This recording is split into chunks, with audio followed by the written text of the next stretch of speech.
ஆண்டவருக்கு ஸ்தோத்திரம். என் அண்ணன் இப்போ கிட்டத்தட்ட சுமார் 15 ஆண்டு காலமாக நடக்க முடியாமல் இருக்கிறேன். இந்த ஜீவ ஒளி ஜெப கோபுரம் டிவி நிகழ்ச்சி பார்த்துட்டு இருந்தேன். இப்போ திடீர்னு ஒரு பொருத்தனை காணிக்கை நீ செலுத்துப்பா, ஆண்டவர் உன்னை நடத்துவார், நடக்க வைப்பார் அப்படின்னு சொன்னேன். அவன் யோசிச்சுட்டே இருந்தேன். அப்புறம் மறுபடியும் 1000 புஸ்தகத்துக்கு பணத்தை கொடுத்தேன், கொண்டு வந்து ஊழியக்கார்ட்ட கொடுத்தேன். அப்புறம் மறுபடியும் இன்னும் 2000 புஸ்தகத்துக்கு நீங்கள் பணத்தை நீங்கள் செலுத்துங்க, இல்லைன்னா சுவிசேஷம் செய்யுங்க அப்படின்னாரு. அப்புறம் 2000 புஸ்தகத்துக்கு 3000 புஸ்தகத்துக்கு பணத்தை கொடுத்தோம்.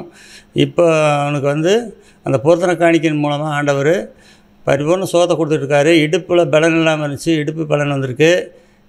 ஒரு கை தூக்க முடியாமல் இருந்துச்சு, அந்த கையை நல்லா தூக்குறேன். சீக்கிரத்தில் நான் டிசம்பர் மாதத்துக்குள்ளே நான் வந்துடுவேன் ஆண்டவர் சொல்லும்பொழுது. அப்போ எழுந்து நடப்பேன் அப்படின்னு ஊழியக்காரர் சொல்லியிருக்காரு. அதுக்காக எல்லோரும் ஜெபம் பண்ணிங்க. சீக்கிரத்தில் சாட்சி சொல்லுமானாக இந்த இடத்துல வந்து ஜெப கோபுரத்தில் வந்து சாட்சி சொல்லும்படி உதவி செய்வார் ஏசப்பா. ஏசப்பாவுக்கு நன்றி.